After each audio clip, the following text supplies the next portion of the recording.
દાદા આ બાજુ આવો, આ બાજુ. કેમ છો? મજામાં? શું નામ તમારું દાદા? કરશનભાઈ મારું નામ. કરશન દાદા, આ શું છે બધું માથે? આ માથે બકડીયા, ઝારા, લોઢિયું, હાંડસી, તાવેથા, આ આખો દી માથે લઈને સાહેબ રખડીએ, પેટ ગુદરણ કાઢીએ. આમાં ક્યાં વેચવા જાવ અત્યારે? આ શેરીઓમાં ગામમાં ફરી ફરીને વેચીએ ઘરે ઘરે. એટલે મોવાના આજુબાજુના ગામડામાં? આ ગામડામાં જઈએ, મોવામાં વેચીએ. એક નંગ માં 5 રૂપિયા મળે. આખો દી રખડીએ, મજૂરી નીકળે. બાકી તમારું મૂળ ક્યાં? મૂળ મારું મૂળ રાજસ્થાન, ચિત્તોડગઢ. કઈક વર્ષોથી અહીંયાથી નીકળી ગયેલા છે. આ બાજુ ફરીએ છીએ અમે. અમારે કઈ રહેવાનો આશરો નથી બાપા. પછી ઘર પરિવારમાં કોણ કોણ છે? ઘર પરિવારમાં 4 દીકરા છે, પરણાવેલા છે, પણ 4 નોખા છે. અમે 2 માણસ છીએ. અમે 2 માણસ આવો ધંધો કરીએ ને પેટ ગુદરણ ચલાવીએ. પછી આ લાવો ક્યાં લઈએ? સાવરકુંડલિયા થી લાવીએ છીએ. તૈયાર લાવી. એક નંગ માં 5 રૂપિયા મળે. અડધું તો ભાડામાં ખર્ચામાં વ્યુ થાય, કઈ વધતું નથી. તમારી ઉંમર કેવડી છે દાદા? ઉંમર લગભગ 80 વર્ષ જેવું થઈ ગયું છે. દોસ્તો, આપણને મહુવામાં અત્યારે માર્કેટિંગ યાર્ડની બાજુમાં આ કરશન દાદા માથે ટોપલું લઈ અને આ બધી રેડીમેડ રસોડાની વસ્તુ વેચે અને આપણને મળી ગયા. તો આપણને ઈચ્છા થઈ કે દાદા અરે થોડીક વાતો કરીએ અને એને ઘરની પરિસ્થિતિ કેવી છે આપણે એના હાલચાલ પૂછીએ. તો દાદા આ બધું ઘરનું ગુજરાન કેમ હાલે તમારે? રખડીને મજૂરી કાઢીએ. ધંધો નથી બીજો સાહેબ. હવે 2 માણસ હવે હાલી નથી શકતા. ઉંમર થઈ ગઈ છે. ઉંમરના હિસાબે તમે કામ નથી કરી શકતા. મજબૂરીના હિસાબે આ કામ કરવું પડે. મજબૂરીના હિસાબે કરીએ છીએ. અને તમારા દીકરા છે એ બધા જુદા રહે? બધા જુદા છે. લગ્ન થઈ ગયેલા નોખા છે. બધું એનું કરે છે. અમે 2 માણસ અમારું ગુદરણ ચલાવીએ. અને તમે આજે ક્યાં જવાના હતા આ બધું લઈને? આ કતપર જવાના હતા આજ વેચવા. કતપર આપણે ઓલું મોટી બજાર ભરાય એમાં? આ બજારમાં. ત્યાં તમને કેટલા સમયથી ત્યાં જાઓ? ત્યાં તો આ ઘણા વર્ષોથી આવીએ, પણ ત્યાં બે થોડુંક વેચાય છે. 2 કલાક માર્કેટ રહે, હજી વેચાય, પછી પાછા આવીએ. પછી શેરીઓમાં ગામમાં આટા મારીએ. ને બધું તાણું તૂટું તમારું ઘર હાલ્યા કરે? હાલ્યા કરે. તો પછી તમારે આ બધું ફરતું જ રહેવાનું? થોડોક ટાઈમ મોવા, થોડોક ટાઈમ? હા, પછી આ ભાવનગર છે, બુદેલ છે, તળાજા છે, 2 મહિના બધા રોકાઈએ. એવી રીતે આ જિંદગી ગુજારીએ. ઓહો દાદા, અને તમે રાજસ્થાન થી અહીંયા કેટલા વર્ષોથી ગુજરાતમાં? અમે ગુજરાતમાં આવ્યા અમને 750 વર્ષ થઈ ગયા છે. રાણા પ્રતાપ ની વખતમાં. ઓહો, ઈ સમયથી અહીંયા? એ સમયથી આમ નામ ભટકી છે. જે અમારું ક્યાંય ઠેકાણું નથી, રહેવા આશરો નથી. અને અત્યારે તમારે રાજસ્થાનમાં તમારો કોઈ પરિવાર, તમારું ગામડું કે એવું કઈ? એવું કઈ નથી, પણ અમારે વર્ષો વર્ષ 12 મહિને ને દેવ દર્શને જવું પડે. અમારે 12 મહિને એકવાર જવું? હા, એક ફેરી જવું પડે. ને અમારા માતાજી ને હજી ને છે. બસ આવી રીતના તમારું ફરતું ફરતું જીવન ગુજરતું જાય? બસ આવી રીતે જીવન ગુજારીએ છીએ. તો જીવન દાદા તમારું બહુ અઘરું છે? બહુ અઘરું છે. પેઢીઓ હોય ગઈ સાહેબ, શું કરીએ? અમને કોઈ સરકાર કઈ સહાય આપતા નથી, કોઈ જમીન આપતા નથી, મકાન આપતા. અમારે હમણાં ઝૂંપડામાં કઈ નથી. ઝૂંપડામાં રહીએ છીએ. ઝૂંપડામાં રહીને આવી રીતના જિંદગી આપડી આવી રીતે પૂરી થઈ ગઈ. તમારે અહીંયા રહેવાનું ક્યાં મોવા અત્યારે? આ નેવડ ચોકડી ઓલો લાડી નું કારખાનું છે ને, વડલા એટલે રહીએ. ઓલા ભાઈઓ બધા લારી વાળા ઉભા રહે ને ત્યાં રહીએ છીએ. અચ્છા, ત્યાં વડલા નીચે રહેવાનું? વડલો છે ત્યાં? હા, વડલા નીચે, એની નીચે જ રહેવાનું? હા, ત્યાં જ રહીએ છીએ. આવી રીતે રોડ ઉપર રહીએ સાહેબ, શું કરીએ છીએ? મારી ઈચ્છા એવી દાદા છે કે હું તમને થોડુંક 2-3 મહિના લઈને રાશન આપું. તો હું રાશન આપું, તમે લેશો અનાજ? હા, લઈએ બાપા. તો એટલી મદદ કરો, ભગવાન તમારું સારું કરશે. ના ના દાદા, હું આ તમારી 70, 75, 80 વર્ષની ઉંમર છે, રોડ રસ્તા ઉપર જોઈ અને મને એવું થયું કે હું દાદાને ખબર અંતર પૂછું. કારણ કે આ રસોડાની બધી નાની મોટી વસ્તુ લઈને માણસ ક્યારે રોડ ઉપર જતા હોય? શું કરીએ, બીજો કઈ ધંધો છે નહીં.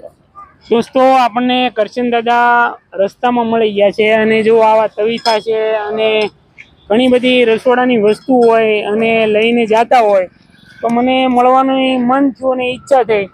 દાદાની પરિસ્થિતિ બહુ નબળી છે. વર્ષો પહેલા એ રાજસ્થાન રહેતા અને અત્યારે વીરપુરમાં રહો ને દાદા? વીરપુર રહે અને અલગ અલગ તાલુકામાં મહિનો 2-2 મહિના બધે ફેર્યા કરે, જેથી કરીને એનું ઘરનું ગુજરાન હાલ્યા કરે, ભરણ પોષણ એનું છા કરે. તો દાદા, આપણે પેલા તમારા ઘરે જઈશું.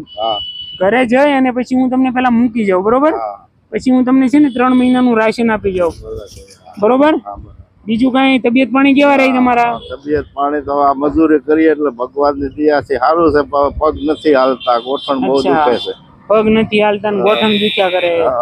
કાંઈ વાંધો નહીં દાદા, હું તમારો દીકરો જ છું, કોઈ ચિંતા નહીં કરવાની. કાંઈ વાંધો નહીં, ભગવાન તમારું સારું કરશે બાપા. બસ દોસ્તો, વિડીયોની અંદર કન્ટિન્યુ બના રહેજો. આપણે દાદા કઈ જગ્યા ઉપર રહે છે ત્યાં જઈ અને પછી એમને 3 મહિના હાલે એટલું રાશન આપી.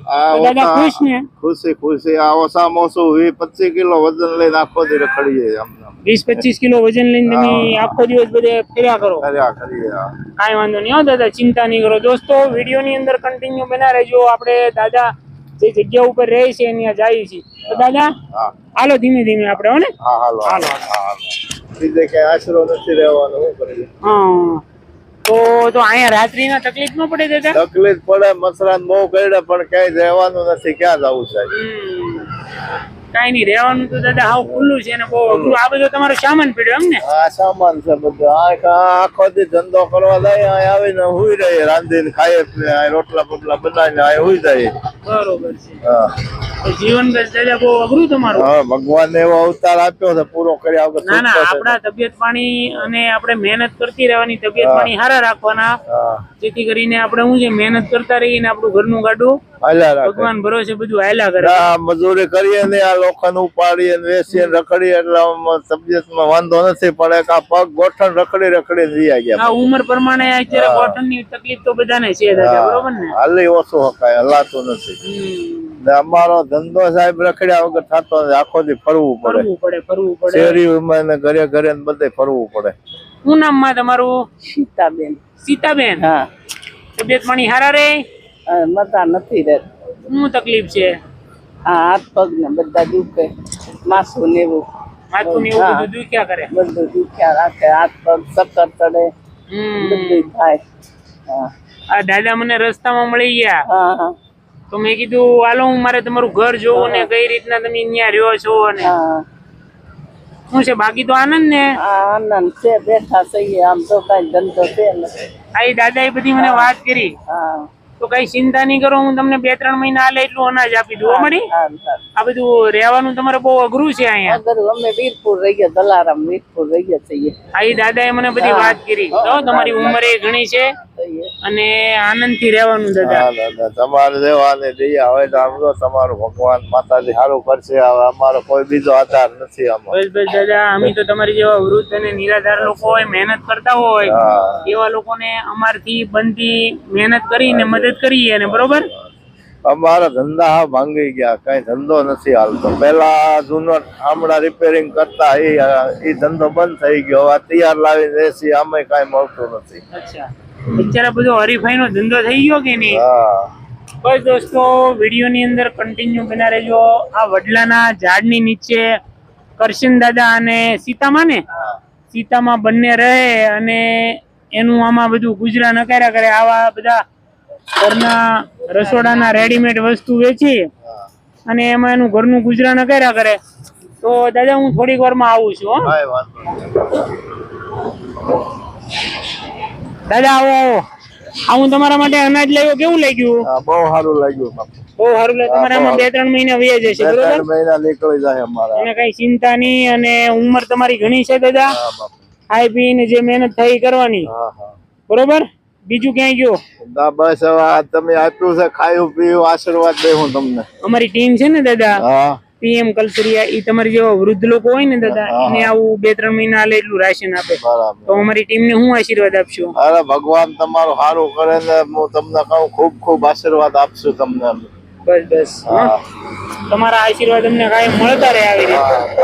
આશીર્વાદ દેવું તમને. ભગવાન તમારું બહુ સારું કરશે.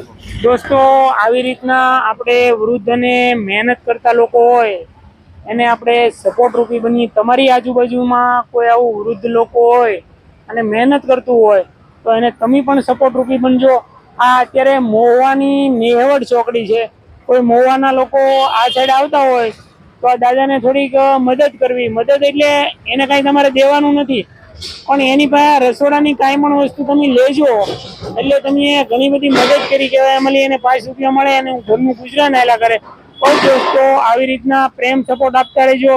તમારા સાથ અને સહકારથી આપણે આવા વૃદ્ધ અને નિરાધાર લોકોને કાયમ માટે મદદ કરતા રહી. વિડીયો તમને પસંદ આવે તો વિડીયોને લાઈક, શેર અને ચેનલ સબસ્ક્રાઇબ કરવાનું ભૂલતા નહીં. ફેસબુક જોતા હોય તો પેજને ફોલો કરજો. ફરી મળશું આપણે એક નવા વિડીયો સાથે. ત્યાં સુધી આવજો અને તમારું ધ્યાન રાખજો. તો હાલો દાદા, આવજો. જય ભગવાન. તમારો હાલો મળી આવજો. તબિયત નું ધ્યાન રાખજો. આવજો.